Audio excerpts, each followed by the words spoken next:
मुख्य चिकित्सा एवं स्वास्थ्य अधिकारी योगेंद्र कुमार शर्मा ने कहा कि निजी क्षेत्र में संचालित समस्त अस्पतालों द्वारा प्रदत्त की जा रही मातृ एवं शिशु स्वास्थ्य सेवाओं की मासिक प्रगति की रिपोर्ट प्रतिमाह पीसीटीएस सॉफ्टवेयर में रिपोर्ट करना आवश्यक है। जिले में निजी क्षेत्र में संचालित अस्पतालों द्वारा प्रदत्त की जा रही आरसीएच सेवाओं की पीसीटीएस पोर्टल पर रिपोर्ट की डेटा एंट्री प्रतिमाह नहीं की जाती। प्रत्येक जिले के लक्ष्य अनुमानित वर्तमान जनसंख्या को आधार मानकर आवंटित किए जाते हैं। इसमें उन लाभार्थियों के लक्ष्य भी सम्मिलित होते हैं जो निजी क्षेत्र में संचालित अस्पताल भी इसी जनसंख्या में से गर्भवती महिलाओं, प्रसूताओं एवं शिशुओं को टीकाकरण स्वास्थ्य सेवाएं प्रदान कर रहे हैं। अतः इन अस्पतालों द्वारा प्रदत्त की गई समस्त सेवाओं की रिपोर्ट एवं लाइन लिस्ट पीसीटीएस पोर्टल एवं यूविन पोर्टल में अपडेट किया जाना अत्यंत आवश्यक है।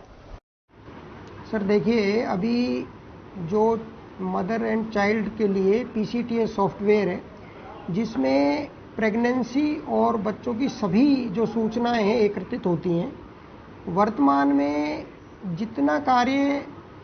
राजकीय जो चिकित्सालय उनमें होता है लगभग उतना ही कार्य प्राइवेट अस्पतालों में भी होता है, क्योंकि प्राइवेट अस्पताल जैसे अलवर शहर को देखा जाए तो अलवर शहर में करीब 60 से 70 निजी अस्पताल संचालित हैं। तो राज्य सरकार के ये आदेश हमें प्राप्त हुए हैं कि जितनी भी महिलाएं, गर्भवती महिलाएं हैं, उनका एएनसी रजिस्ट्रेशन, उनकी 12 सप्ताह से पूर्व उनकी एएनसी का रजिस्ट्रेशन करना और पूरे 9 महीने के अंदर उनकी 4 एएनसी जांचें कराना, गर्भवती महिला का टीकाकरण, उसकी डिलीवरी संस्था पर होना, यह सब काम होने के अलावा जितनी भी वैक्सीनेशन है, आईयूसीडी है, अगर कोई नसबंदी करवा रहा है तो पुरुष नसबंदी, महिला नसबंदी है, और आईयूडी, कॉपर्टी आदि का जो निवेशन है, उन सबकी सूचना पीसीटीएस सॉफ्टवेयर पे करना आवश्यक होगा, चाहे वह सरकारी अस्पताल हो या निजी अस्पताल हो। उसका सबसे बड़ा फायदा ये होगा कि हमारे पास जो रिपोर्ट है उसकी वास्तविक सूचना हमारे पास उपलब्ध रहेगी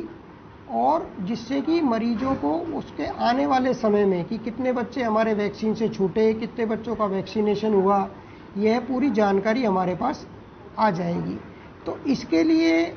निदेशालय स्तर से हमें पत्र प्राप्त हुआ है और उसके अतिरिक्त जो आईएमए के प्रदेशाध्यक्ष हैं इंडियन मेडिकल एसोसिएशन के, उन्होंने भी इसमें अपनी सहमति जताई है। तो मैं ये निवेदन करना चाहूँगा समस्त निजी चिकित्सकों से कि वो भी एएनसी संबंधित कोई भी कार्य,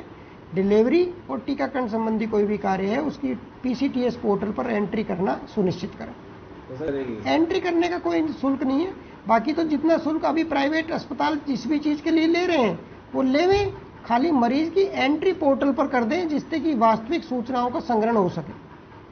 यदि किसी इस तरीके का कोई शुल्क लेता पाया जाता तो उस पर विभाग क्या करेगा? इसमें सर